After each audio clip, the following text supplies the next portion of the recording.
Noite de paixão, noite de mistério, noite do amor maior. Com este vazio e desencanto dos altares desnudados e num profundo silêncio que envolve nossas almas, também nós aqui no Além da Notícia entramos em comunhão com a igreja no mundo inteiro. Nunca poderíamos imaginar que Deus nos amasse tanto, mas Ele nos ama como somente Ele pode amar, isto é, infinitamente. Obrigado, Pai. Sim, e obrigado, Jesus. O destino de Jesus não é o túmulo, não é o sepulcro, mas a ressurreição e a glória, como vamos ver nas próximas horas. Porque a vida de Jesus não termina com a morte, mas continua com a ressurreição. E isto vale também para nós. Depois do período que Deus nos concede para viver neste mundo, iremos para a nossa verdadeira casa, que é o céu. A igreja existe para não nos deixar esquecer essa verdade imutável. É por isso que se torna imperativo recordar as etapas mais importantes desta Semana Santa. E o nosso encontro desta noite é para conhecermos como Jesus passou sua última semana de vida na Terra. Nós teremos aqui, na noite de hoje, a companhia de um sacerdote muito especial que vai nos ajudar a viver, a mergulhar neste mistério do Tríduo Pascal. Acabamos de celebrar em nossas comunidades, tenho certeza, você aí, onde está agora, em qualquer lugar deste país e fora dele, já tomou parte na Missa da Santa Ceia e agora a gente vai mergulhar nas próximas horas desse Tríduo Pascal. Recebo com muito gosto em nosso programa nesta noite, Padre Paulo Alves Marciano, que é coordenador do setor de liturgia da Arquidiocese de Brasília. Padre Paulo, seja bem-vindo, uma boa noite para o senhor. Boa noite, Ronaldo, obrigado pelo convite de estar aqui nessa noite especial, falando também de um tema para nós, católicos, importantíssimo, o Tríduo Pascal, todo esse mistério, morte, ressurreição de Cristo. Agora há pouco, claro que eu estou aqui pensando no relógio, nós chegamos de nossas paróquias, não é? Muita gente está agora sintonizada na Canção Nova. A gente viu a instituição da Eucaristia, do sacerdócio, então, ainda em tempo também, parabéns aos senhores, padres, por este momento particular também para os senhores, não é? Claro, com certeza. Primeiro, nos reunindo na catedral, né, para a missa do Crisma, onde renovamos as promessas sacerdotais. Que aconteceu na manhã de hoje. Isso, junto com o nosso arcebispo. E assim, dizer, quero continuar. Quero permanecer unido à igreja, quero permanecer vivendo o meu ministério, quero permanecer realizando todo o serviço em favor do povo de Deus. Padre Paulo Alves, gente, é mestre em teologia dogmática, é também, aqui na Arquidiocese de Brasília, diretor espiritual dos ministros extraordinários da Sagrada Comunhão Eucarística, é pároco do Imaculado Coração de Maria em Taguatinga Norte, mas é também editor-geral do folheto litúrgico O Povo de Deus. Em cada diocese esse folheto deve ter um nome, e é professor de liturgia e sacramentos na Faculdade de Teologia da Arquidiocese de Brasília e no Seminário Missionário Redentores Mater. Mais uma vez, bem-vindo e obrigado. E como a gente está ainda imerso nesse mistério e continuaremos intensificando mais ainda, Padre, vazio agora. A gente viu no final das missas que a gente tomou parte, quem estava assistindo à TV Canção Nova, a gente viu o altar desnudado, vazio, silêncio. Como já entender esse momento que a gente está vivendo agora e as próximas horas dessa madrugada? Bem, então os sinais na liturgia, eles falam muito por si mesmos, né? Então, desnudar o altar traz esse significado, primeiro, de nos preparar para o silêncio e para vivenciarmos o próximo dia, o próximo passo que vai acontecer, né, que é a paixão do Senhor. Mas, ao mesmo tempo, é aquela sensação de que, como diz o próprio Jesus diz, tiraram o esposo, né? Então, aquela sensação de vazio passa a tomar conta também, né, do nosso coração, ou seja, algo que acontece relembrando aquilo que foram os últimos momentos de Jesus, sua entrega, a sua prisão, né, os seus tormentos, mas que nós também de alguma forma vivenciamos através desse pequeno sinal. Então, iniciando também o jejum, o grande jejum da sexta-feira, tudo isso vai mexendo de alguma forma conosco, né? Aquele semblante um pouco de tristeza, mas não um luto necessariamente nesse momento. Mas agora é angústia. exatamente. Agora, se a gente fosse se colocar dentro daquele tempo, agora é a hora em que Jesus está no Horto das Oliveiras, em angústia. Sim, a angústia, né? Depois de ter sido entregue, da traição. Eu acho que um sentimento talvez que nós podemos até ter experimentado na nossa vida, sermos traídos, né? E Jesus foi traído por Judas Iscariotes, um daqueles que estavam ali mais próximos, né? Um discípulo escolhido. E é interessante poder observar, e eu gosto sempre de fazer a pergunta, por que Jesus escolheria Judas Iscariotes sabendo que ele o trairia? Pensar também em relação a nós. A escolha é justamente para dar uma oportunidade, né? No fundo, Judas fez a escolha dele, mas Jesus deu a oportunidade, talvez, né, de estar ali. Jesus confiou. Confiou de estar ali com ele. Sabendo da fraqueza dele, mas Jesus confiou nele. Exatamente. Assim como acontece conosco, sabemos das nossas fraquezas, das nossas limitações. Com o nosso pecado também traímos Jesus. Isto é, Jesus deu a chance de Judas acertar. Com certeza. Ele teve a chance de acertar. Depois de 3 anos ali, ouvindo o que Jesus disse, vendo o que Jesus realizou, mas no fundo o coração permanecia endurecido, né? Fechado, ou até mesmo vislumbrado por uma ganância, né? O Evangelho de segunda-feira diz que Judas era ladrão, né?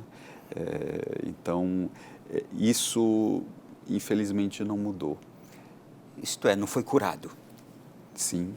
Ele mesmo no seguimento de Jesus não se deixou curar. Não se deixou curar. Mesmo perto, sim, mesmo ouvindo tudo, permaneceu ainda com o coração endurecido. E isso é um ensinamento muito grande para nós, né? Vamos lá. Esse dia de hoje, de Jesus, foi um dia puxado, que a gente viu, porque ali, naquele cenáculo onde ele estava com os 12, a instituição da Eucaristia, o mandamento do amor, a instituição do sacerdócio igualmente, aquele coração angustiado, porque Jesus já sabia pelo que ia passar. Mas vamos voltar um pouquinho mais, porque já estava chegando já num certo ponto de angústia muito alto. Porque a semana começa, vamos lembrar primeiro da semana, a semana de Jesus inteira já foi uma preparação, não é? Mas essa preparação começou com festa. Começou com o povo nas ruas em Jerusalém, aclamando a Jesus, gritando, bendito que vem em nome do Senhor, hosana ao filho de Davi. Como é que a gente pode entender esses sentimentos dentro de Jesus? Ele nunca se deixou levar pelos elogios, né? Porque até mesmo antes nós vemos algumas passagens onde se diz que o povo queria fazê-lo rei, né? Principalmente após a multiplicação dos pães, né? Aquele milagre, o povo viu ali um salvador político, digamos assim, mas Jesus nunca assumiu isso, né? Porque ele sabia qual era a sua verdadeira missão.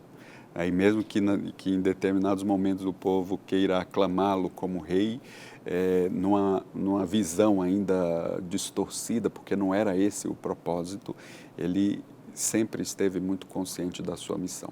E o fato dessa entrada triunfal, né, manifesta um pouco esse paradoxo, esse contraste, né, de um momento de alegria, de festividade, de aclamação, de acolhida, e depois, quando dias depois eles gritam, crucificam. Então, Jesus era muito consciente da sua missão. Foi ali um momento de exaltação por parte do povo, mas ele sabia o motivo de estar entrando ali em Jerusalém. Aquele povo foi o povo a quem chegou a mensagem dele e que o reconheceu. Mas Jesus sabia que havia um outro povo que era contra ele. É por esse motivo que também, logo após essa entrada triunfal, ele sobe sobre um ponto alto de Jerusalém e chora. Com certeza. E chora por ver a rejeição dele em meio àquele outro povo, não aquele rebanho que o havia escutado, mas ele sabia que havia um grupo muito maior que queria a morte dele. É por isso que ele chora sobre Jerusalém. Sim, a lamentação, né? E isso mostra também a profunda humanidade de Cristo, né? Ele sente, né? Do ponto de vista humano, a angústia, a dor, o sofrimento, digamos assim, psicológico, né? De estar ali desejando oferecer àquele povo uma proposta de salvação e ao mesmo tempo ser rejeitado, e rejeitado até o limite, né, de uma morte, de uma condenação, é algo que humanamente traz esse sofrimento, essa dor e as lágrimas que expressam isso também. Mas também disse que foi exatamente nesse mesmo domingo, também segundo a tradição, que já estavam tramando a morte de Jesus às escondidas, não é? E ele certamente, como onisciente, sabia de tudo isso. Com certeza. Tudo já estava, de alguma forma, tramado. Não era, digamos assim, a primeira vez que isso acontecia. Nós acompanhamos, né, principalmente no Evangelho de João, por vezes os judeus querendo apedrejar Jesus, por outras vezes, por uma cura que ele faz na sinagoga, queriam empurrá-lo no precipício. Então, ele já sofria toda essa perseguição muito antes, né? Digamos assim, a partir do início do seu ministério. E ele convivia com isso, né? Mas nada o impediu de prosseguir até o fim na sua pregação, na sua missão, naquilo que ele precisava fazer.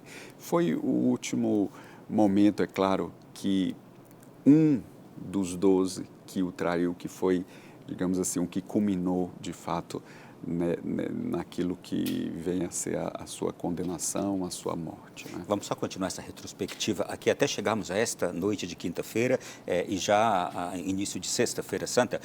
Mas vamos lá. Na segunda-feira, Jesus, segundo a tradição, amaldiçoou a figueira estéril. Depois, comparando-a, claro, ao povo de Israel, que tinha muitas leis, mas não amava a Deus. Depois ele entra no templo, na segunda-feira, ele entra no templo, ensina o povo e à noite vai para Betânia, para a casa de seus amigos Maria, Marta e Lázaro, onde ocorre ali aquele momento que Maria também derrama o vaso de perfume sobre os pés, disse também sobre a cabeça de Jesus. A segunda-feira de Jesus foi assim. Ela não estava preocupada com o valor daquele perfume. O texto destaca isso, né, que era um perfume de nardo puro muito caro. Para ela, o valor não era material do perfume, mas o valor sentimental daquilo que ela estava realizando. E ela sabia que Jesus era Deus. Ela tinha essa convicção já. Certeza. Jesus tinha ressuscitado o irmão dela depois de 4 dias fedendo. Com certeza. Imagina, então... para ela aquilo não tinha valor. Quando Jesus retorna para encontrá-los novamente, já aquele que era o amigo, mas é também Senhor, é Deus, e Ele merece o melhor, né? Talvez essa deve ser a nossa mesma atitude, para Deus sempre o melhor, em tudo aquilo que fazemos, no nosso tempo. Ou até o nosso tudo, para Deus o nosso tudo, né? Nosso tudo. Deixa eu acelerar. Na terça-feira, para a gente, esse primeiro bloco, fazer aqui essa retrospectiva da semana até este momento agora, noite, já entrando na madrugada da Sexta-feira Santa. Na terça-feira, Jesus vai cedo a Jerusalém, ensina o povo novamente, como havia feito na manhã de segunda. Muitos inimigos procuram armar-lhe ciladas, mas Jesus se defende e os confunde. E neste dia, Jesus fala ali sobre a ressurreição dos mortos, o fim do mundo, o juízo universal. É quando ele também fala aquela parábola dos vinhateiros homicidas que mataram o enviado ou o dono, o filho do dono da vinha. Ele fala da necessidade de estarmos preparados, porque não sabemos quando chegará a nossa morte. Jesus está preparando o coração daqueles que o escutam para os tempos vindouros. Exatamente, ou seja, mesmo em toda essa pressão, perseguição, ele mantém a sua rotina. Ele é como um programa, né, que ele tem de ensino, de pregação, continua falando também daquilo que há de vir e, ao mesmo tempo, mostra que algo está para acontecer, né? E o Evangelho da terça-feira já é indicando essa traição. digamos assim, de tudo aquilo que ele já tinha ouvido dos fariseus, dos mestres da lei, aquilo ali era talvez a pior parte de toda essa perseguição, né? Então, mesmo mantendo a sua rotina, vai crescendo cada vez mais essa angústia por saber dessa traição. Padre, e na quarta-feira, diz a tradição que Jesus descansa, mas no dia em que ele está descansando, depois do domingo intenso, segunda intensa, terça intensa, na quarta ele descansando, é o dia em que Judas o trai e o vende por 30 moedas de prata. Isto é, foi o dia em que Judas foi se encontrar com os doutores da lei, armando tudo para o dia seguinte. Sim, e esse valor de 30 moedas de prata é o valor de um escravo, né? Então, assim, tudo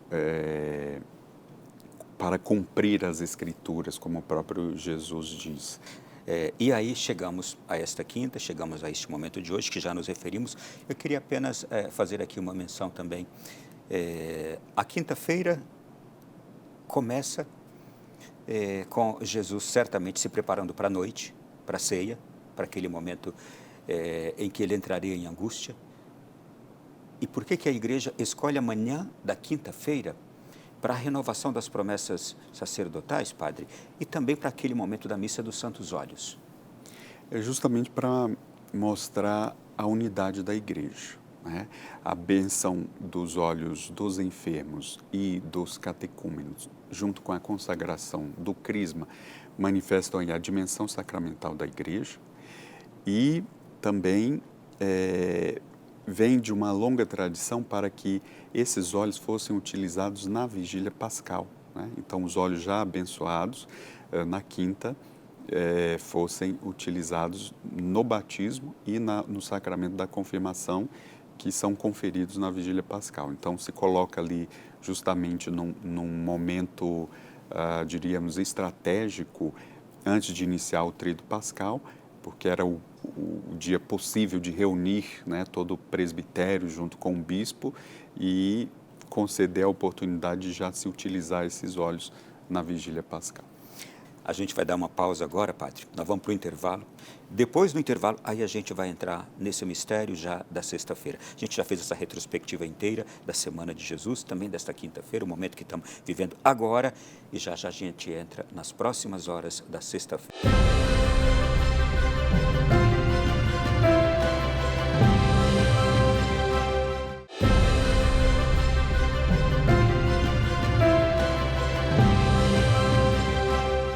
Retornamos neste Além da Notícia da noite de hoje. Já estamos no coração do Tríduo Pascal, já estamos dentro do Tríduo Pascal.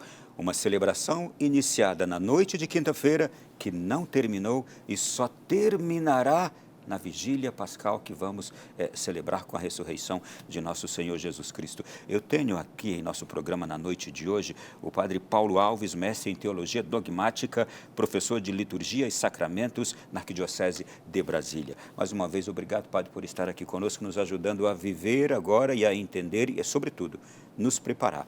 Nós aqui estamos agora numa noite de quinta-feira. Liturgicamente já é sexta-feira santa.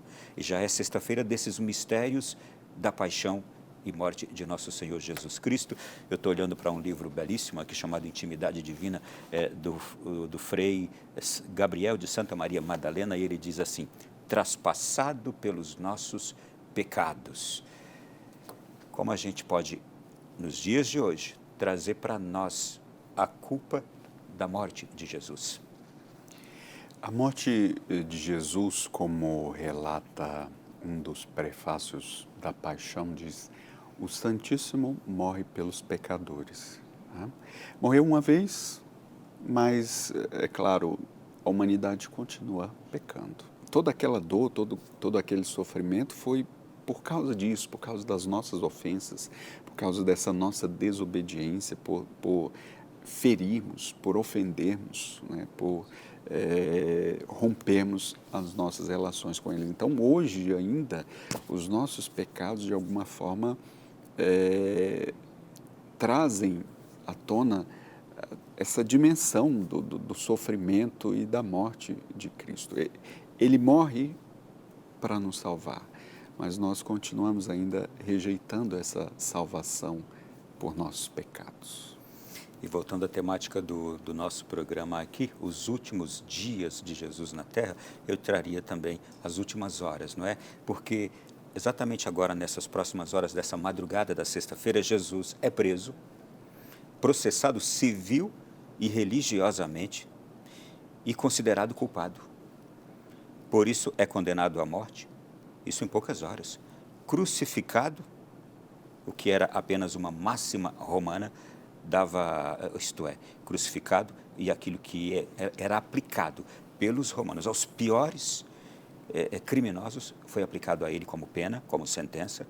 Mas antes de subir à cruz e ser crucificado, ele é entregue aos soldados que o tratam com suma crueldade, cospem-lhe na cara, tiram-lhe a roupa, flagelam-no, coroam-no com uma coroa de espinhos, batem em sua cabeça, zombam dele,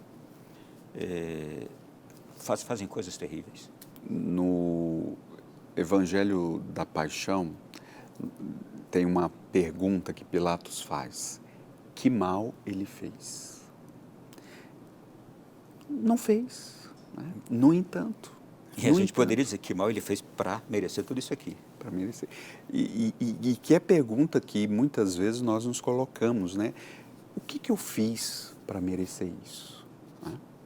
Então, tudo aquilo que Jesus sofreu é o sofrimento do justo, do santo, que sofre as maldades, as consequências das maldades humanas. Né? E isso faz nos pensar também que todo ato ruim, todo mal que fazemos, traz consequências graves para alguém, ainda que a gente nem mesmo saiba, como todo pecado. E por isso o justo acaba também sofrendo a maldade injustamente, né? Por conta de que o mal ele pode atingir quem não tem culpa também. Mas vamos voltar a essa frase que o senhor nos trouxe, que mal ele fez. O mal que ele fez foi desafiar os interesses daqueles que não queriam perder benefícios. Com certeza. Se a gente trouxer isso para uma linguagem muito comum, seria isso. Com certeza. Ele desafiou os interesses dos outros. Com certeza. No fundo, a dimensão política, né, e econômica influenciou para que culminasse também nessa morte e condenação, porque Jesus, em nenhum momento, teve medo de desafiar as estruturas religiosas e políticas que existiam naquele momento, naquela época, e com isso sofreu as consequências de querer enfrentar, né, e de falar a verdade sobre tudo aquilo que estava ali à vista. Né? Padre, pensando agora nesse sofrimento todo mencionado aqui, injusto, cruel, cometido contra Jesus, como nós, e a gente tem muitas práticas, podemos viver essas horas agora da Sexta-feira Santa, essas horas iniciais da Sexta-feira Santa, desde a madrugada. Eu me lembro quando jovenzinho, na minha paróquia, a madrugada inteira era de vigília. E os nossos grupos se uniam, revezavam, a gente fazia vigília a noite inteira, até a manhã da sexta-feira.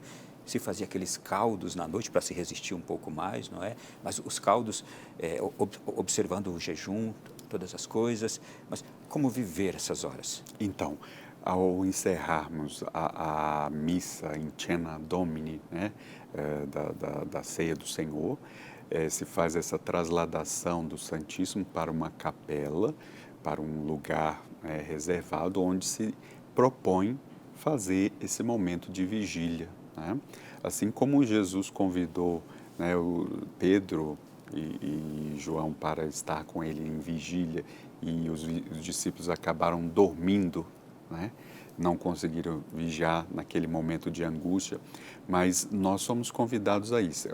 A preparação nossa para vivermos a celebração da paixão, que normalmente acontece às 15 horas, é estar em vigília, ali na presença do Senhor, na Eucaristia, o acompanhando, né, nessas horas em que remetem a toda a angústia, a todo o processo de condenação e de sofrimento que ele teve. Aquele sono que Pedro e os filhos de Zebedeu tiveram, que a gente procure não tê-lo, né? Exatamente, é por isso que se torna também uma penitência estar acordado ali, Estar vigilante, né? Então a igreja nos convida a vivermos um dia penitencial, seja nessa vigília, seja também no jejum que é Sim. proposto. E claro, há muitas comunidades que hoje não fazem essa vigília da madrugada, da quinta para sexta, por questões de segurança, por alguns outros motivos, mas na manhã, logo cedinho, iniciam ali uma hora santa e ficam ali com Jesus por determinado tempo, até às 3 horas da tarde. As paróquias se programam nisso também.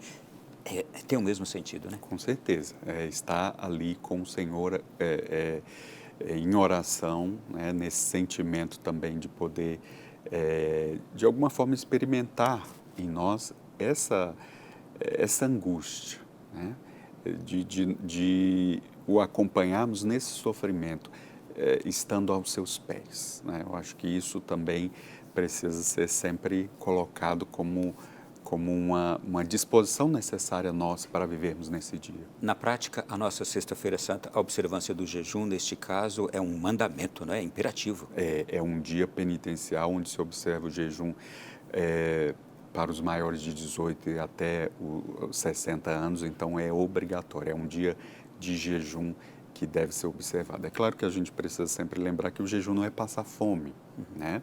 Mas abster-se de uma das refeições e não comer de forma exagerada e não, digamos assim, comer como se come nos outros dias, sempre reduzir para que seja um dia onde nós experimentamos também essa privação. E que seja feito com amor, com boa vontade, com disposição. Exatamente. Não é com má vontade reclamando. Exatamente. Eu acho que é esse o espírito que deve mover cada um de nós nesse dia. Também há algumas atitudes que a gente pode, nesta sexta-feira, praticar e evitar. Não é? Por exemplo, seja um dia mais silencioso. Exatamente. Seja um dia que a gente foge, por exemplo, de vozes externas e foquemos mais na espiritualidade do dia. Com certeza, é um dia de silêncio, um dia onde nos concentramos mais também em oração. Então, nas paróquias é comum promover, né, não só esse momento de estar aos pés de Jesus, mas também a oração das laudes, via sacra, né, são momentos que nos levam à contemplação desse mistério. Então, evitar que esse dia fuja do propósito de ser um dia de silêncio, de um dia de oração, um dia de contemplação também desse mistério da morte de Cristo. Isto é, não é um dia comum como o outro, não é um feriado, não é um dia comum como... Aliás, não é, e agora sou eu falando aqui também, e falo para os católicos, não é dia de clube, não é dia de sauna, não é dia de piscina, não é dia de passeios, não é dia de futebol, não é dia de lazer. Hoje é um dia para... Só para quem é católico, tá? Só para quem é católico. É um dia para nós pararmos e estarmos com Deus. Se for o caso em casa, leituras espirituais, cantos espirituais. Se puder, desligue a televisão das coisas do mundo, da política, do esporte, de tudo. Fuja de tudo. Fique com Jesus neste dia. Eu estou falando só para católico. Quem não é, não precisa se preocupar com isso. Estou certo, padre? Com certeza. É isso que devemos viver. Muitas pessoas, não sei por que esquecem ou tratam esse dia como se fosse um outro qualquer, ou por ser feriado, aproveita para colocar as coisas em dia. Não.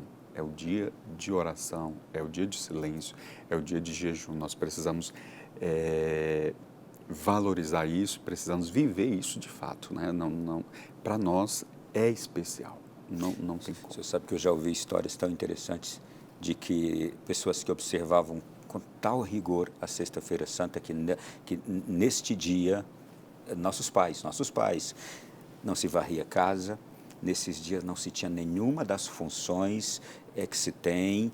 A única coisa se fazia aquele jejum, no caso o caldo, alguma coisinha, não se trabalhava, não se mexia com outras coisas. Naquele dia se parava, se vivia em silêncio, dia de oração. Então, esse rigor dos antigos nos faz falta hoje. Ele nos é saudável para hoje. Então, observemos isto. Vamos agora para a função das 3 horas da tarde? Sim. O que tem de particular e de especial nesta função? Então, aliás, todo católico também tem que ir para essa. Só quem é católico tem que. Se não for para essa, meu irmão, claro, a não ser que haja alguma razão de fato que o impeça de ir, que seja muito justa. Não sendo, se é católico, estará nesta sexta-feira, às 3 da tarde, na sua igreja, esteja ela abarrotada de gente ou não, mas só para quem é católico. Pois não, padre? Então, esse dia é chamado um dia alitúrgico, ou seja, porque nós não temos o sacramento. A igreja permite, é claro, o sacramento da confissão e da unção dos enfermos, tendo em vista também as situações especiais. Mas é um dia que não se celebra o santo sacrifício da missa. Nós temos a celebração da paixão do Senhor. Então, da quinta-feira santa até a vigília pascal, nós temos mais ou menos 48 horas sem o sacrifício da missa, né? Então, são dias assim onde sentimos de fato a ausência, né? Principalmente quem tem esse costume da missa diária, né? Essas 48 horas aí são vividas nessa expectativa da ausência. Mas essa celebração da paixão é desenvolvida em 3 partes, né? A celebração da palavra, a liturgia da palavra, a adoração da cruz. Ela começa também diferente, não é? Começa em silêncio. Em silêncio. É bem diferente daquilo que nós estamos acostumados. Inclusive com todas as imagens, com o altar, com tudo ainda encoberto. E o altar começa também desnudado. Né? Dando toda essa a aparência também de algo que falta. De um luto. De um luto. De um luto profundo. Né? Exatamente. Então, é a cruz proclamada na palavra, a cruz adorada, né? Tem um momento da adoração da cruz, e de alguma forma também a cruz no seu mistério também na Eucaristia. A adoração da cruz, como o próprio nome nos sugere, é um momento de glória, é um momento de exaltação. Então, o próprio evangelista João fala que quando ele for elevado na cruz, né, a sua glória irá se manifestar.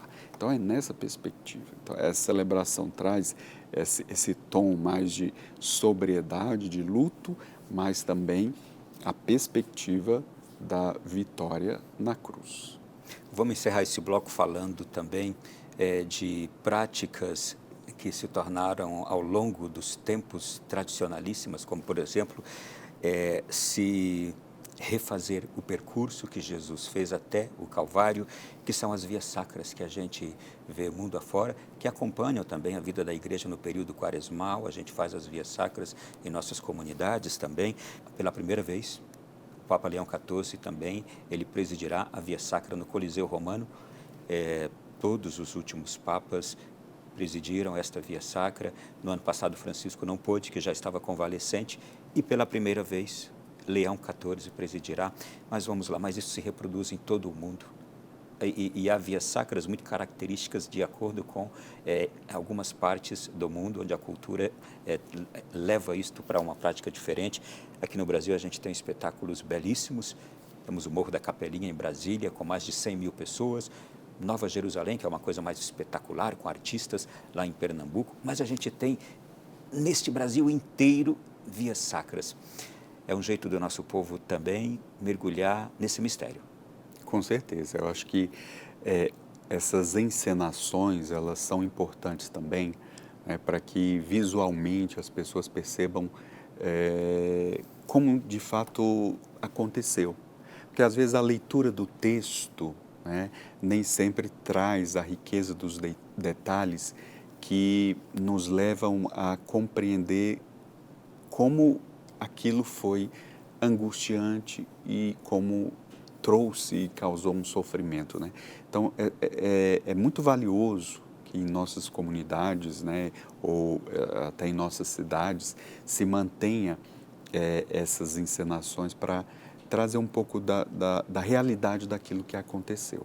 E como a gente está falando exatamente desse espetáculo que são as vias sacras que acontecem mundo afora, nós vamos agora até o Morro da Capelinha, em Planaltina, Distrito Federal, onde acontece uma das maiores vias sacras do Brasil. Já quero de antemão agradecer a equipe que nos traz aqui essa pequena mostra de como vai ser nesta sexta-feira lá. Boa noite, Ronaldo. Boa noite a todos que nos assistem pela TV Canção Nova. Iniciamos o nosso Tríduo Pascal, um momento tão marcante para a nossa igreja, e junto disso os nossos últimos ajustes para a nossa Via Sacra de Planaltina, esse evento que reúne milhares de pessoas, milhares de fiéis do Brasil inteiro. Aproveito para fazer o convite a vocês para que venham nos prestigiar amanhã, a partir das 15 horas, com o início da celebração da cruz, presidida pelo cardeal Dom Paulo César, e logo após a encenação da paixão, morte e ressurreição do nosso Senhor Jesus Cristo.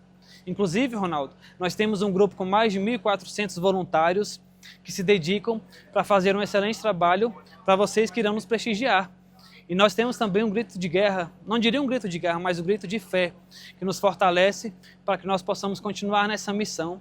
Tudo por Cristo, tudo por Maria, tudo pela Via Sacra. Até amanhã. Obrigado à equipe da Via Sacra do Morro da Capelinha, em Brasília. Bom espetáculo para vocês nesta sexta-feira. E na Via Sacra, todos os personagens bíblicos desse sofrimento de Jesus aparecem, mas tem uma figura também que aparece com um certo destaque, a figura da Verônica. E eu quero encerrar esse bloco mencionando justamente o cântico de lamentação da Verônica, que, aliás, a tradição também nos diz que esta mulher piedosa era aquela mesma mulher que havia sido curada da hemorragia, não é? E Verônica, no seu canto, diz: ó vós que passais pelo caminho, parai e vede se há dor igual à minha dor. Ela está cantando aquilo que Jesus possivelmente está vivendo ali, sentindo e nos dizendo, querendo nos dizer. Vamos, e, aliás, onde quer que haja Via Sacra, participe. Vá viver esse momento, né, padre? Com certeza. É um dia especial, né? Além da celebração da paixão, participar da Via Sacra é recomendado, né? Justamente para acompanharmos esses momentos especiais e únicos na vida de Cristo. E Verônica, assim como o Cirineu, é aquela que, de alguma forma, alivia, né, o sofrimento de Cristo, né? Enxugando ali o seu sangue misturado com o seu suor, e o Cirineu que carrega a cruz. Que possamos ser já que Jesus se identifica com cada irmão também sofredor, que a gente possa, de alguma forma, aliviar o sofrimento daqueles que passam, né, por tantas dores e angústias em sua vida, né? O senhor sabe que eu já ouvi um relato. Eu ouvi mas eu sei que eles se repetem, de uma pessoa que nem era praticante da fé católica, mas foi assistir a um espetáculo desse de Via Sacra. E ali se converteu. Porque aquela pessoa, nos dias seguintes, não saía mais da mente dela o que ela ali tinha vivido. Foi isso que a trouxe de volta para a igreja. Então, você que me acompanha agora aí, que é católico, que está assistindo esse programa, provavelmente, leve os pagãos que você tem aí na sua casa para a Via Sacra amanhã. Leve aqueles que estão precisando de Jesus, que você conhece. Liga para aquele amigo, liga para aquela colega da escola onde você trabalha, para aquela pessoa que está longe de Deus, sofrendo, casamento acabou, alguma coisa. Leva para a Via Sacra. Claro, convida para a função das 15h e convida também para o espetáculo da Via Sacra. Algo especial Deus vai fazer no coração dessa pessoa. Vamos para o intervalo, é bem rápido, a gente volta já já. Nós vamos falar sobre o Sábado Santo, a expectativa sobre a ressurreição de Jesus, a vigília pascal, já, depois do intervalo.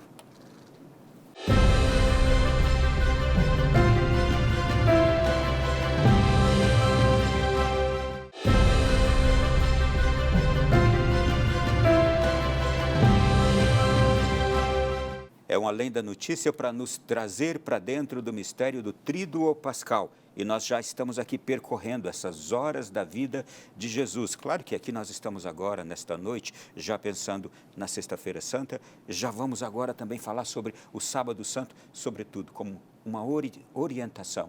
Como vivermos bem, da melhor maneira possível, estas próximas horas agora, porque nós não estamos brincando de fé. Nós estamos mergulhando de verdade nesse mistério todo. Vamos falar sobre o Sábado Santo, e eu já quero começar com a seguinte introdução. O corpo de Jesus estava morto no sepulcro, enquanto o seu espírito desceu onde estavam os mortos do Antigo Testamento, que ele os buscou para levá-los ao paraíso. Tem um mistério enorme aqui. Enquanto isto, os discípulos de Jesus e os apóstolos estão desorientados e tristes. Alguns soldados romanos montam guarda no sepulcro por medo de que roubassem o corpo de Jesus, alegando que ele havia ressuscitado. Eles pensaram em tudo. Eles pensaram em até mesmo evitar e pensaram que os cristãos usariam de má fé para inventar que Jesus haveria ressuscitado. Só que não era má fé, era verdade. Ele haveria de ressuscitar de verdade. Com isso, os judeus não contavam. Pois bem, nós chegamos agora neste momento, o Padre Paulo Alves. Vamos agora entrar nesse mistério depois da morte de Jesus na sexta-feira, no sábado. E o Sábado Santo, Padre, como é que a gente come? O Sábado Santo para nós já começa após a noite da Sexta-feira Santa? Começa, liturgicamente falando. Começa na expectativa, mas ainda é uma continuação até a noite. O dia do sábado é recomendado, ainda que não seja obrigatório, também um jejum ou silêncio, tá? Então não é assim, começou o sábado, posso fazer tudo, eu vou... Já vou relaxar. Já vou relaxar, vou fazer um churrasco aqui no almoço. Não, nós estamos ainda vivendo na expectativa. Né? Isto é, não relaxe no sábado, espere a explosão da alegria da noite, que já é o domingo, né? Da noite do sábado, que liturgicamente já é o domingo da ressurreição. Exatamente. Espere a explosão da alegria. Então, deixe para fazer festa depois que voltar da vigília pascal. Exatamente, ou no domingo, que aí sim é o dia de festa, né? Mas o sábado é uma continuação desse momento que vivemos ao longo da sexta, né? Alguns, né, ainda fazem o jejum, ainda continuam o jejum, né? Mas como eu disse, não é obrigatório, mas é preciso viver ainda nesse espírito, né? É um dia litúrgico, nós não temos celebrações pela manhã, não temos o santo sacrifício da missa, né, durante o dia, tudo é pedido que se faça sempre ao anoitecer. Então, uma das exigências litúrgicas é que a vigília já comece no escuro, quando anoiteceu, não se antecipe. O termo exato para o sábado é um dia de sobriedade. Dia de sobriedade. Seria também, isso, continua. Né? Padre, no sábado muitas igrejas ficam fechadas para simbolizar o Santo Sepulcro. O nosso Deus repousa no seio da terra, toda a criação está em silêncio, pois o autor da vida desceu aos infernos para resgatar os seus fiéis desde a fundação do mundo, e, portanto, é este dia de espera, como o Senhor está nos dizendo aqui, e de sobriedade. Assim sendo, o caminhar da igreja, a sua tradição. No sábado, já se havia também celebrações pela manhã, de alguma forma, já de preparação para essa vigília da noite?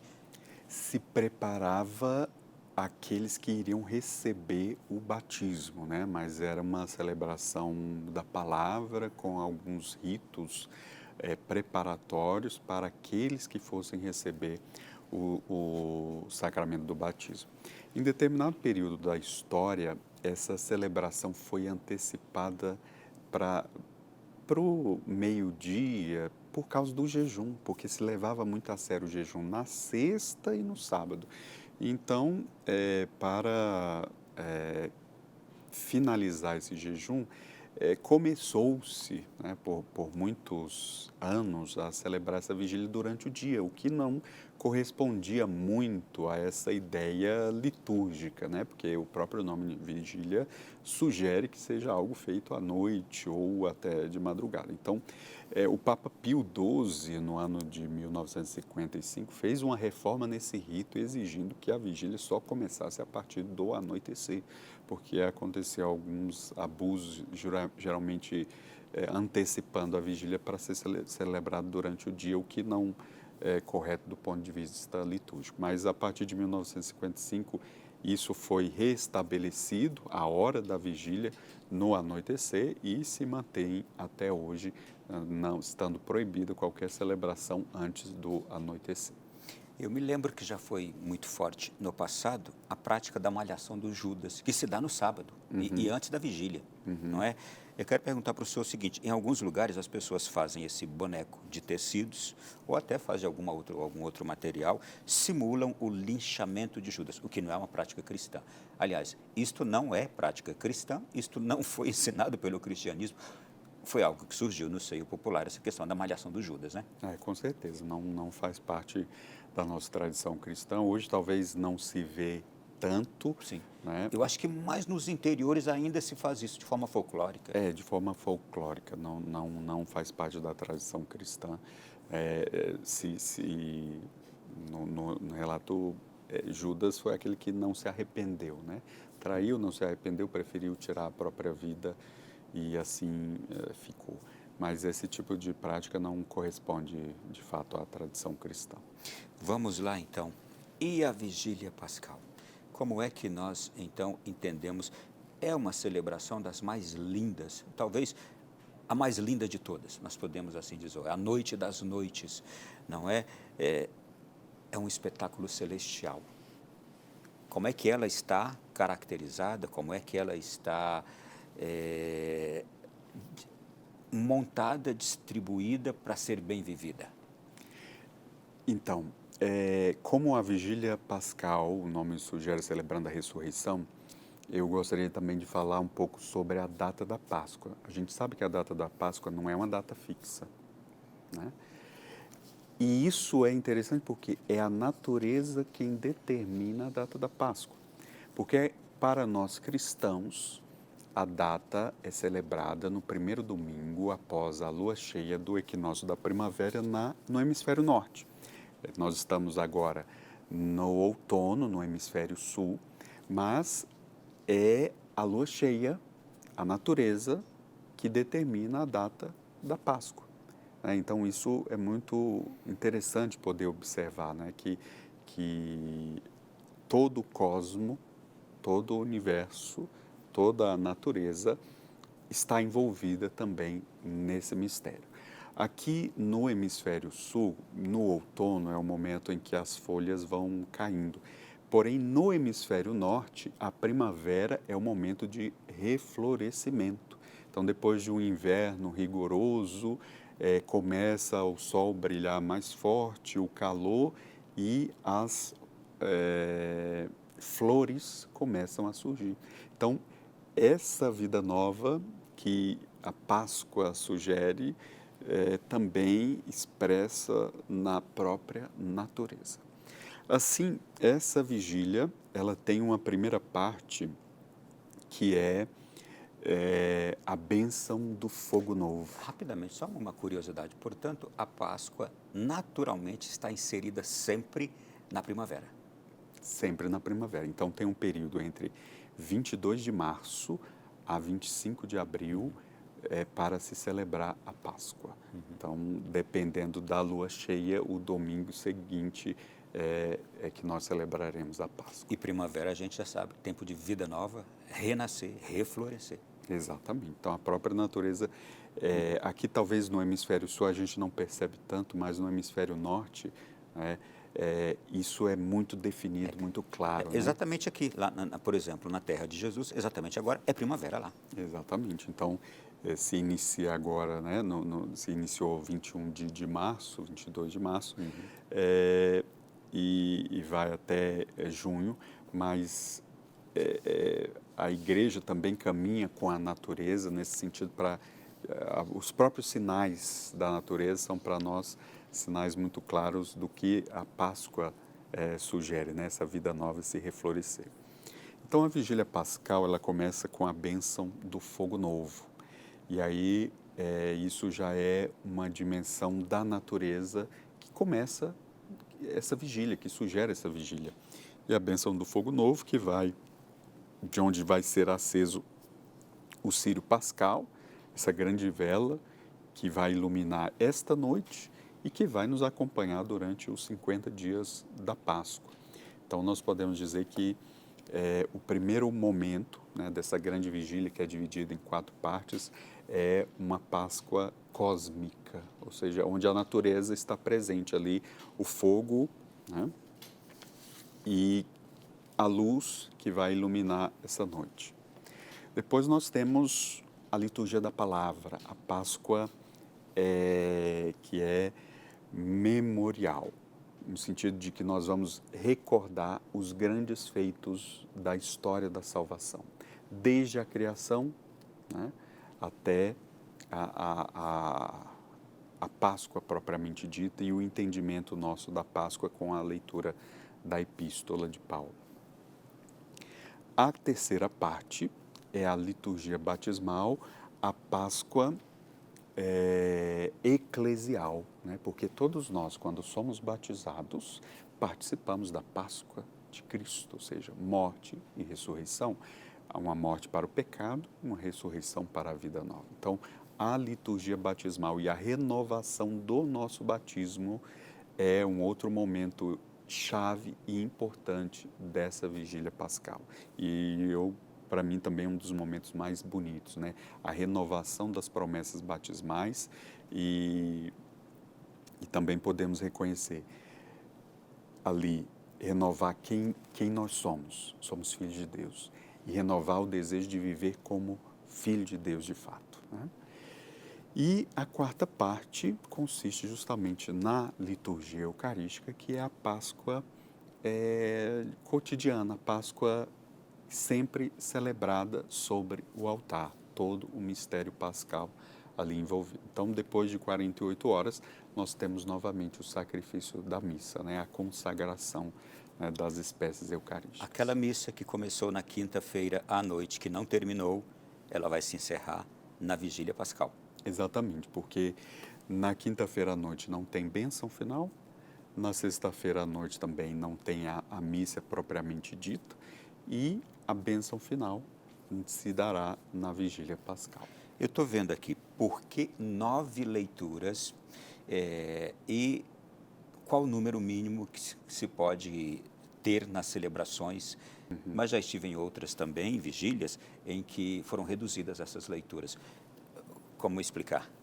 Então, essa vigília tem também como parte principal a valorização da palavra, no sentido de que a palavra vai recordar tudo aquilo que aconteceu até a ressurreição, os momentos principais.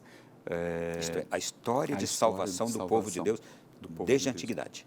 Desde a criação, né? Desde a criação. Então, aí passa a criação, o Abraão e Isaac, depois Moisés, que o povo que atravessa o Mar Vermelho, depois os profetas. Isto é, nesta vigília, quem toma parte nela compreende toda a história de salvação do povo de Deus?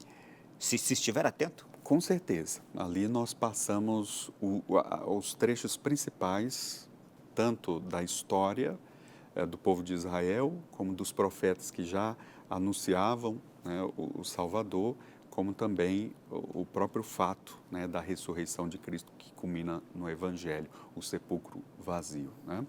Então, ali, por isso, se valoriza e se pede que se tenha uma liturgia da palavra completa, para que nessa noite recordemos. Então, façamos memória de todos esses acontecimentos, para entender que a Páscoa não é só um momento instante ali, mas tem toda uma história que vai se culminar justamente no sepulcro vazio. Porém, existe a possibilidade, né, dependendo das circunstâncias, de fazer uma liturgia da palavra reduzida, onde se proclamam 4 leituras mais o Evangelho, sendo que a leitura do Êxodo, que é a travessia, né, do Mar Vermelho, a pé enxuto do povo de Israel fugindo da escravidão, não pode ser omitida. Então, essa leitura de Êxodo 14, ela é obrigatoriamente a leitura que deve ser proclamada nesse dia, fazendo essa ligação da Páscoa do Antigo Testamento com a Páscoa do Novo Testamento. Os cantos são fundamentais também na vivência e interpretação desse mistério todo do Tríduo Pascal. Que palavra dizer agora àqueles que estão responsáveis pelos cantos, para que se esmerilhem, se esmerem, não é? Claro, Então, cada leitura está acompanhada de um salmo, né? Como nós estamos acostumados, né? O salmo como uma resposta à leitura. Então, o canto, ele nos ajuda também a rezar, porque principalmente o salmo é uma oração e precisa ser bem preparado. E aí eu já faço esse alerta, né, aos músicos que pensem no refrão do salmo, para que o povo consiga cantar, porque às vezes o grande problema é que o salmista, ele elabora uma melodia onde só ele consegue cantar, né? E essa vigília, ela precisa ser participada por todos. Então, a melodia precisa ser de fácil acesso, porque imagina, eu sempre falo isso, quantas vezes o salmista ensaiou aquela melodia para cantar? Imagino que no mínimo umas 5 vezes. As pessoas estão ouvindo pela primeira vez. Então, elas precisam ouvir e logo aprender. Para isso, precisa ser uma melodia fácil e bonita também, para que todos participem. Então, o canto é importante. Deixa eu trazer uma curiosidade. Na antiguidade, esta missa, Vigília Pascal, costumava ir madrugada adentro, pois o número de leituras e batismos era muito grande.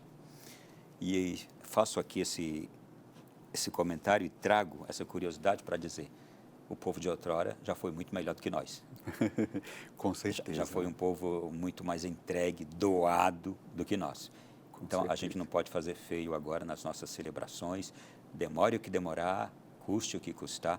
Já teve gente que já viveu coisas muito mais bem vividas e exigentes do que nós, né, padre? Com certeza, né? Então, se deixava para realizar, né, os batismos e é claro, quando se insere o batismo dentro dessa vigília, demora mais um pouco, porque eu tenho que fazer todo o rito batismal, né, seja para crianças, seja para adultos. Então, é uma liturgia demorada, mas quando ela é bem preparada, quem está participando nem sente o tempo passar. E a liturgia, de um modo geral, independente da vigília pascal, deveria ser vivida nessa perspectiva, ou seja, o católico, ao ir para a missa, quando começar, ele não precisava ficar olhando o relógio. E viver aquele momento, viver aquela celebração, porque a liturgia em si, ela é uma liturgia breve. O normal, né, de uma liturgia dominical é algo breve, é algo que não ultrapassa muito tempo. Mas quando, de fato, bem celebrada, o relógio não é a preocupação. O mistério é mais importante. Vamos fazer uma pausa aqui agora, já já a gente vai voltar para mergulhar nesse mistério da ressurreição de Jesus, mais ainda, e também a você que está aí do outro lado agora, segura um pouquinho, já já a gente volta para esse último intervalo do nosso Além da Notícia especialíssimo de hoje. Estamos no Tríduo Pascal. Até já.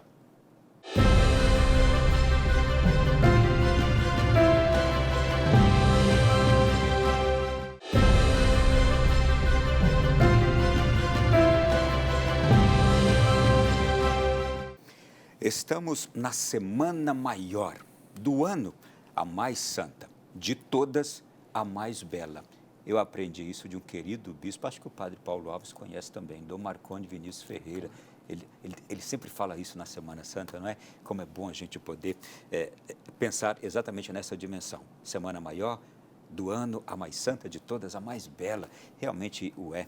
Vamos lá, Padre Paulo Alves, nós estamos aqui na sequência do nosso Além da Notícia de hoje, falando sobre o mistério do Tríduo Pascal, as últimas horas de Jesus na Terra, antes da sua ressurreição, e nós vamos agora exatamente continuar neste mistério da ressurreição. O texto é belíssimo, diz assim: na madrugada da Páscoa, Jesus ressuscita. Os soldados, assustadíssimos, correm a Jerusalém, avisam as autoridades dos judeus sobre o acontecido, e as autoridades lhes deram dinheiro para que dissessem a todo o mundo que, enquanto eles estavam dormindo, os apóstolos foram roubar o corpo de Jesus. Mas a verdade já tinha sido espalhada. Algumas mulheres foram ao sepulcro para limpar o corpo de Jesus, mas não o encontraram. Alguns anjos lhes disseram que Jesus tinha ressuscitado e que fossem avisar aos apóstolos disso. E aí, Pedro e João vão ao túmulo e não encontram o corpo de Jesus. 2 dos discípulos de Jesus, na estrada de Emaús, caminham desanimados, e então Jesus aparece-lhes e eles voltam a Jerusalém dizendo que o tinham visto ressuscitado. Jesus aparece durante o dia também a outras pessoas e na noite aparece a todos os apóstolos e discípulos reunidos no cenáculo. Isso só aconteceu com um homem na história da humanidade. Poder ressuscitar, só ele, né, Padre Paulo? Com certeza, né? Por si próprio, né? Nós vemos que ele ressuscita Lázaro, né? E não só Lázaro, mas também a filha de Jairo, e aquele filho da viúva de Naim. Mas por si próprio, por ser Deus, ele ressuscitou, né? E tivemos testemunhas oculares desse acontecimento, né? Seu corpo glorioso. Então, aquilo que na cruz, por um momento, parecia o fim, foi transformado, né? E Jesus volta, ressuscita com seu corpo glorioso, manifestando justamente que era Deus. Isto é, e só um Deus pode ressuscitar, não é? Só um Deus pode ressuscitar. Eu me lembro, a memória não é tão boa, a lembrança não é daquelas positivas, mas Napoleão Bonaparte, no auge da sua soberba, escutou de um dos seus soldados dizer: Napoleão, você é o nosso Deus. E aí ele, soldado, nunca mais repita isso, porque para ser Deus são necessárias duas coisas. A primeira eu não quero e a segunda eu não posso. A primeira é morrer numa cruz, não quero. A segunda eu não posso, ressuscitar. Só um Deus é capaz disso, né? Com certeza. E a ressurreição justamente é a prova, né, de que ele pode tudo, que a morte não tem o poder sobre ele. E uma prova também daquilo que ele disse: eu sou a ressurreição e a vida, e todo aquele que crê em mim, ainda que morra, viverá. Ou seja, nós cremos também na nossa ressurreição, a ressurreição nos últimos dias, no final dos tempos. Aqui está o fundamento da fé cristã, Padre Paulo. A ressurreição de Cristo, isto é, quem não acredita que Cristo ressuscitou, isto é, não tem fé, é isso. Com certeza, São Paulo já advertia, né? Se Cristo não ressuscitou, vã é a nossa fé. Nós somos, ou seja, fundados a nossa fé na ressurreição de Cristo. E a ressurreição de Cristo é o que dá, digamos assim, fundamento e eficácia a toda a nossa dimensão sacramental. Todos os sacramentos surgem por conta da morte e ressurreição de Cristo. E eles possuem eficácia porque Cristo também ressuscitou. E é por isso que hoje a Igreja continua celebrando os sacramentos, nos concedendo a graça divina, porque Cristo ressuscitou. O que surge, renasce, brota como consequência da ressurreição de Cristo no mundo? No mundo como um todo é a esperança, né? A esperança de que, digamos assim, a morte, por mais dolorosa que seja, não é o fim. Mas é claro que tudo nesse mundo passa, né? A nossa ressurreição não é para este mundo, mas aqueles que sofrem e choram a morte de alguém podem olhar também para uma vida eterna. E a ressurreição é a prova de que essa vida eterna existe. Então, para o mundo, é uma mensagem de esperança, com certeza. E para nós, católicos, ainda mais, é uma mensagem também de confiança e fé de que ressuscitaremos com Ele no último dia. Com a ressurreição de Jesus, surgiu a igreja, não é? E a fé se espalhou pelo mundo e chegou até nós. Padre Paulo é padre por causa dessa ressurreição que nós estamos para celebrar daqui a poucas horas. Eu vou colocar horas, não é? Eu sou missionário, a igreja existe e eu diria, essa civilização, esse mundo que nós vemos e vivemos, sem Cristo não existiria, né? Com certeza, né? E tanto é que a história se divide a partir dele, né? Antes e depois.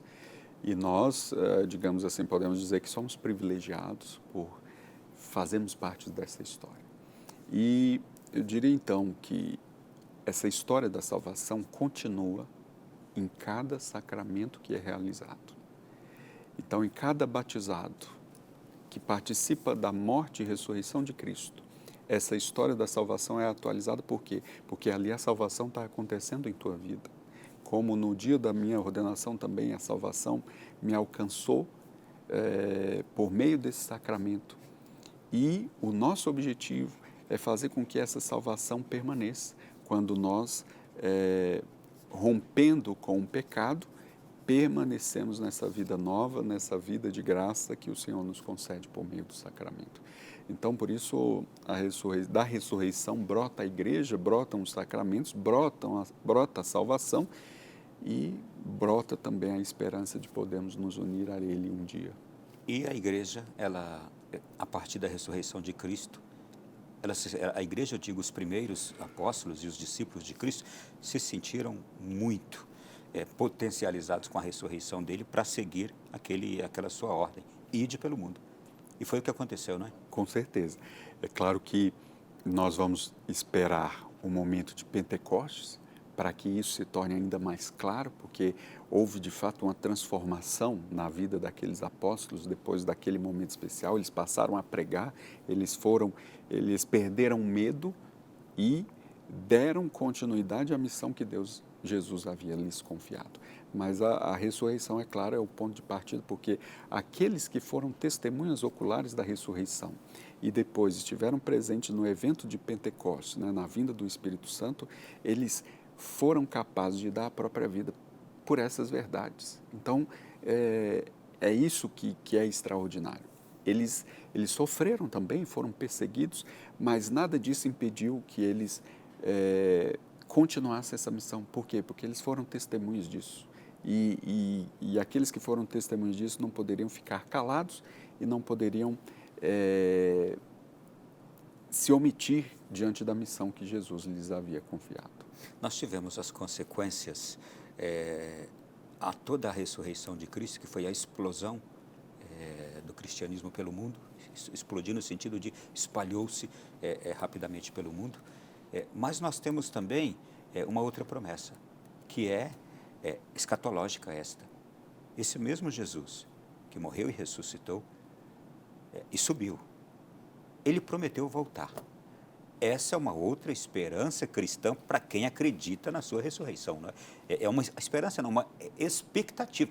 Nós estamos vivendo aqui, Padre Paulo, hoje, 2026, eu, o senhor, a igreja, os cristãos no mundo inteiro, mas nós temos a expectativa da volta de Jesus. Isso é real também. Com certeza. E a segunda vinda seria a consumação de toda essa história, né? E nós proclamamos isso em cada celebração eucarística também que nós participamos, né? Quando o sacerdote diz, eis o mistério da fé, a Assembleia toda aclama, anunciamos, Senhor, a vossa morte e proclamamos a vossa ressurreição, e essa expectativa é expressa nas palavras, vinde, Senhor Jesus. Então, não é só uma expectativa, mas é também uma verdade que nós proclamamos e desejamos que aconteça. Vinde, Senhor Jesus, né? Essa segunda vinda está sempre ligada também, né, nesse contexto escatológico com esse mistério que nós celebramos de morte e ressurreição. Voltemos agora ainda para esses dias todos, depois a gente fazer essa viagem reflexiva sobre as consequências. O domingo da ressurreição, o domingo de Páscoa, ele não é encerrado naquela vigília pascal. Isto é, no domingo nós devemos voltar à igreja, todos nós católicos. Volto aqui novamente a falar, só os católicos. A missa da vigília pascal, ou a vigília pascal, ela não encerra ali todo esse mistério da Páscoa. No domingo, na manhã do domingo, no dia do domingo, nós temos que novamente voltar à igreja, que geralmente há aqueles que vão para a vigília pascal e acham que ok, já está tudo certo. Mas o domingo a gente tem celebrações do domingo de Páscoa, já. A vigília pascal e o domingo da ressurreição trazem liturgias diferentes e até mesmo leituras diferentes, né? Então, a vigília, mesmo que já proclamemos a ressurreição, é uma preparação para entrarmos no domingo da ressurreição e vivemos todo o tempo pascal, né? Por isso, o voltar à missa novamente no domingo é importante para que ali se concretize ainda aquilo que a palavra diz: deixai as coisas antigas, né, e apegai-vos às coisas novas, ao Cristo ressuscitado. Ou seja, é um direcionamento para continuarmos esse tempo pascal, que é um tempo de alegria, e ainda mais nós temos a oitava da Páscoa, que vale a pena também os cristãos participarem, os católicos, né, que são uma semana como um dia solene para proclamar essa verdade. Isto é, esforcemo-nos para nesta semana, todos os dias estarmos na Santa Missa.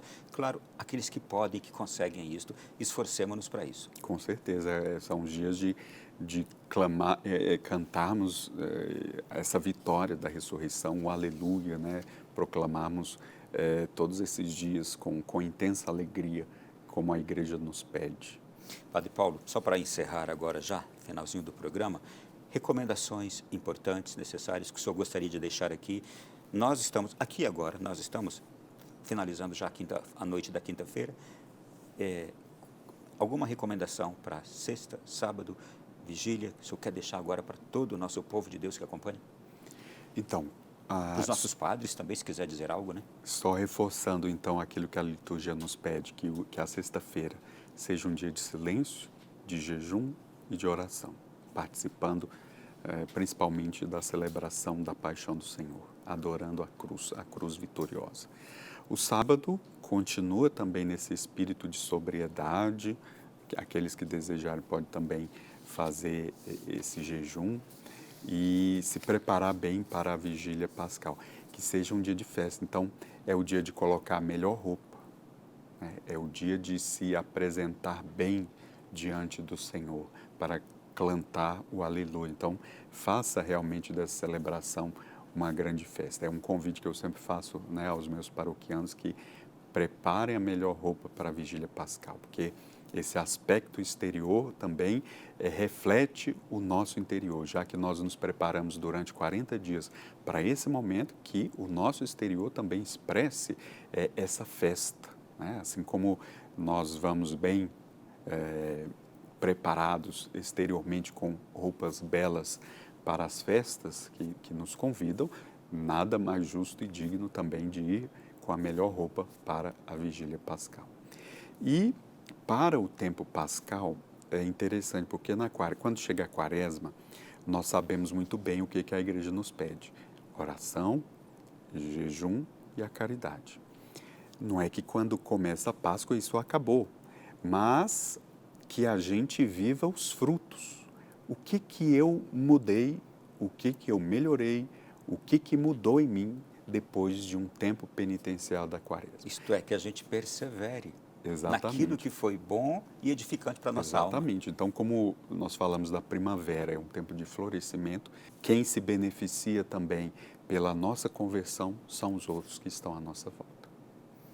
Encerrando esse programa de hoje, eu quero aqui trazer a seguinte mensagem: com a sua paixão, morte e ressurreição, Jesus obedece em tudo à vontade do Pai, manifesta o seu amor ao Pai e aos homens, reconcilia os homens com Deus e os homens entre si, salva os homens dando-lhe a vida divina. Por tamanha salvação, fica aqui o nosso profundo agradecimento a Jesus por tudo que fez e sofreu por nós. E enquanto pedimos-lhe perdão, queremos dizer que gostaríamos de não ofendê-lo mais com os nossos erros. Pedimos a Ele e a Nossa Senhora que nos deem a força para viver isto, a saber, a força para sermos santos, para sermos bons. Padre Paulo, por favor, nos deixe a bênção de Deus para bem vivermos esse tríduo pascal. Então, nessa noite de quinta, já nos preparando para viver estas grandes celebrações, pedimos a Deus que vivamos bem, nos preparemos bem, que possamos colher também os frutos espirituais, né, de participarmos dessa celebração. O Senhor esteja convosco. Ele está no meio de nós. Que o Deus Todo-Poderoso vos abençoe, Ele que é Pai, Filho e Espírito Santo. Amém. Desejo a todos, portanto, Boas vivências agora. Nesta sexta, sábado e domingo, uma feliz Páscoa, bem celebrada com Deus e com os seus. E até semana que vem, se Deus quiser, em um novo Além da Notícia.